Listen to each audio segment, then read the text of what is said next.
ni nako abapolisi b'u Burundi bari bamuherekeje nk'icyamamare. Icyakora yari ataramenya ko abarimo bamutambagiza mu Bujumbura ari bo mu mwanya baza kumwambika amapingu.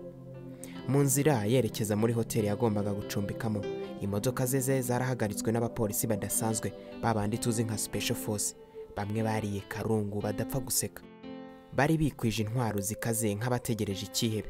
Wagira ngo nusamara beni bari bategereje wa munsi bajya kumufata nyine. Ku kazuba ka kibera inka ko kwa gatatu tariki 31 Kanama 2022 nibwo umuhanzi Bruce Melody wari utegerejwe na benshi yasesekaye ku kibuga cy'indege cyitiriwe Mershiyo Ndadaye i Bujumbura. Yarajyanywe na gahunda ndende y'ibitaramo yagombaga gukorera mu Burundi. Yakiriwe bidasanzwe kuko yasanze itangazamakuru ryahuruye rimutegereje. Abakobwa b'ikimero cyiza bamushyikirije indabo. Akomereza mu modoka ya Brabus yari yamutanze i Bujumbura kuko yanyuze inzira y'ubutaka we yari yaciye rutema ikirere. Ni nako abapolisi b'u Burundi bari bamuherekeje nk'icyamamare. Icyakora yari ataramenya ko abarimo bamutambagiza mu Bujumbura ari bo mu mwanya baza kumwambika amapingu. Mu nzira yerekeza muri hoteli yagombaga gucumbikamo, imodoka ze zarahagaritswe n'abapolisi badasanzwe babandi tuzi nka special force. Bamwe bariye karungu badapfa guseka, bari bikwije intwaro zikaze nk'abategereje ikihebe. Wagira ngo nusamara beni bari bategereje wa munsi bajya kumufata nyine, kuko nawe yafashwe na babandi bakoze imyitozo yayindi itarigeze ikorwa n'umwe wese witwa umusirikare.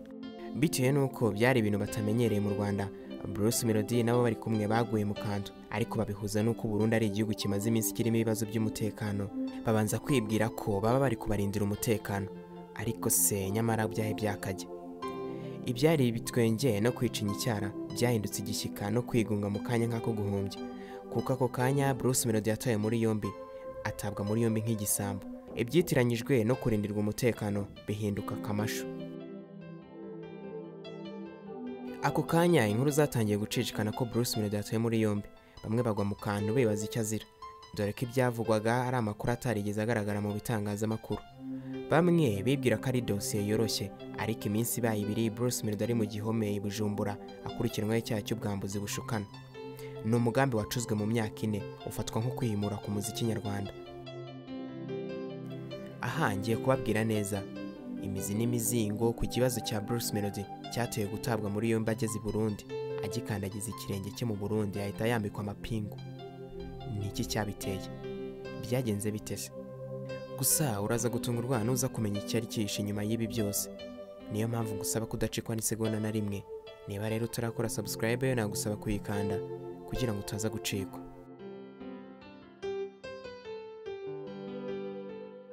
Ubundi reka maze mbasubize inyuma ho gato. Byatangiye muri 2018. Bruce Melody yaje gutumirwa n'uwita Tunsan Bankowiha ngo ajye gukorera ibitaramo bibiri Bujumbura. Kimwe cyagombaga kuba kuri 25, ikindi kikaba kuri 28 Ukuboza 2018. Icyakora ku mpamvu yavuze ko zitamuturutseho ntabwo yabashije kwitabira ibyo bitaramo. Mu butumwa yageneye abakunzi be icyo gihe Bruce Melody yagize ati: mbanje kubasuhuza, nitwa Bruce Melody. Ubu butumwa bugenewe abantu bose bari Burundi bari bategereje mu bitaramo nari mfite. Impamvu ni ukubasaba imbabazi.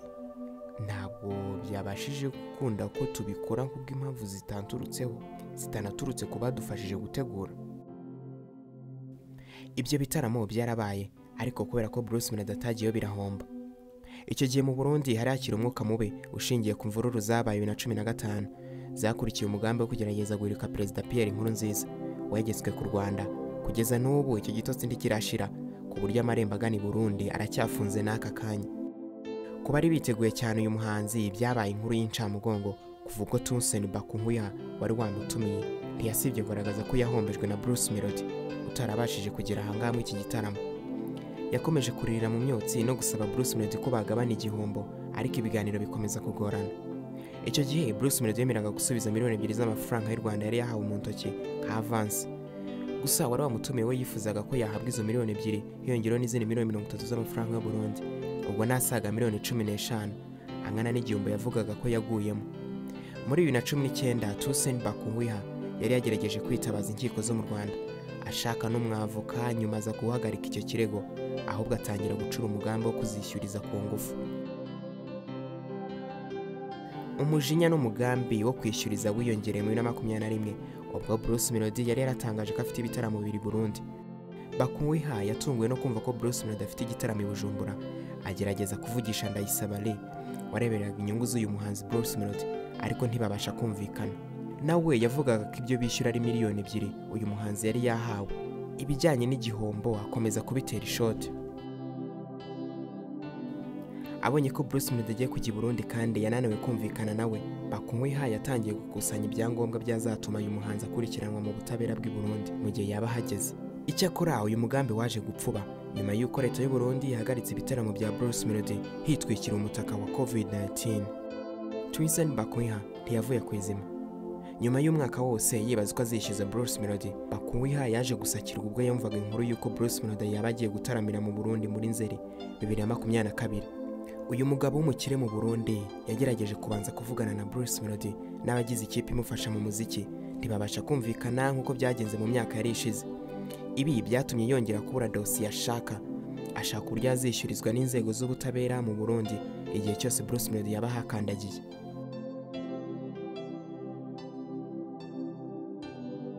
Yegeranyije impapuro mu ibanga rikomeye, aca hirya no hino, atanga ikirego muri polisi ndetse asaba ko Bruce Melody atazataramira iwabo batabanje gukemura ikibazo cye. Nguko uko Bruce Melody yari utegerejwe mu bitaramo byo kuwa 2 ndetse na 3 Nzeri 2022 yisanze ageze i Bujumbura kuwa 31 Kanama 2022, ahita atabwa muri yombi.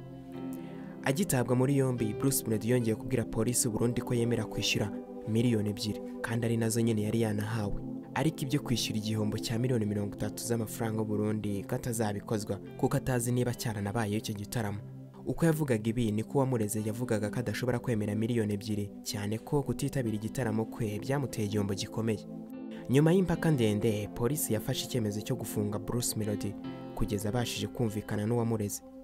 Kuwa mbere Nzeri 2022, abareberera inyungu za Bruce Melody bemeye kumwishyurira ibyo uyu mugabo yasabaga, nibura ngo barebe ko yarekurwa agakomeza imyiteguro y'ibitaramo bye. Nyuma yo kwishyura miliyoni 30 z'amafaranga y'u Burundi z'igihombo ndetse na miliyoni 2 Bruce Melody yari yahawe, Twinsen Bakunwiha akayabika. Polisi y'u Burundi yahise ivuga ko ikomeje gufunga uyu muhanzi kuko agomba kumvikana n'uyu mugabo ku ndishyi ariko musaba ingana n'izindi miliyoni 30 z'amafaranga y'u Burundi. Hari ikindi cyaba kibyihishe inyuma kuki bahisemo uyu mugambi. Uretse kwishyuzwa umurengera, benshi mu bakurikirana hafi umuziki w'u Rwanda bahangayikishijwe bikomeye nuko hashobora kuba ari agahimano. Ibi barabishingira ku gitaramo cya mbere cyagombaga kuba kuri uyu wa 5 tariki ya 2 Nzeri 2022, none tariki igeze uyu muhanzi akiri mu maboko ya polisi. Bitewe nuko batazi igihe iki kibazo kizakemukira, hari n'abafite impungenge z'uko igitaramo cyo kuwa 3 Nzeri 2022 gishobora kuburizwamo nubwo imyiteguro yakirimbanyije. Ibi nibyo bitekerezo byari biri mu mitwe y'abafana ba Bruce Melody ndetse n'abakunzi b'ibitaramo hari mu gihugu cy'u Burundi. Aha buri wese ahita yibaza ukwiye kuzaryozwa iki gihombo mu gihe leta y'u Burundi yabiteye agati mu ryinyo ikananirwa guhuza ababahanganiye mu maso yayo. Mu bagaragaje ko batashimishijwe n'ibyabaye kuri Bruce Melody harimo abahanzi b'i Burundi nka Kidumu, zib&b, B-Face ndetse n'abandi bagiye batandukanye batahwemye kugaragaza ko batishimiye ko leta yabo iri kwitwara mu kibazo. Aba bahanzi bagaragaje ko mugenzi wabo yakishyujwe ibyo yahawe ariko ntihabeho kubangamira ibikorwa yari agiye gukorera mu Burundi. Muri iyi minsi abafite ijambo mu muziki w'u Burundi ntibasiba kugaragaza ko batishimiye ko umuziki w'u Rwanda warenze uw'u Burundi. Bakunze kutishimira uburyo abahanzi bo mu Rwanda bari gutumirwa cyane mu bitaramo by'i Burundi bakayoragura amafaranga bakitahira. Reka bibe bibi rero ubwo leta y'u Burundi imenya ko Bruce Melody yateguye igitaramo mu nyungu ze ndetse na timu ye nyine, ni ukuvuga ko mu Burundi cyangwa se amasosiyete yo mu Burundi nta ruhare na rumwe bafiteho. Ibi byari bivuze ko igice kinini cy'amafaranga yagombaga kuva mu bitaramo yagombaga gutaha mu Rwanda kubera ko nta kuboko kw'abarundi kwari mu myiteguro yabyo. Amakuru ava ku bakurikirana hafi imyidagaduro mu Burundi avuga ko abarundi babaye ku buryo bashoboraga gukora ibishoboka byose bakabangamira ibitaramo by'uyu muhanzi kugeza bitabaye. Aha niho bamwe bahera bakeka ko haba hari n'andi maboko ari kwifashishwa mu kubangamira ibitaramo by'uyu muhanzi. Ubundi Melody ni gutatinzwa mu kasho kugeza atabashije gukora ibitaramo bye agataha uko yagiye. Ngo kuko umugambi wabo wari ugezweho wo gusubika ibitaramo bya Bruce Melody bakamufunga bakamuca n'amafaranga atagira ingano. Ibibazo by'i Burundi ko babigereka ku Rwanda bite? ese mama niki bahize ku Rwanda bene aka kageni? Niba abanye natwe uri umuntu w'agaciro kuri twe, kora subscribe, fungura inzogera kugira tujye tubana umunsi ku wundi. Nje mwabanye nyita DJ Wakanda Famous. Ndabashimiye.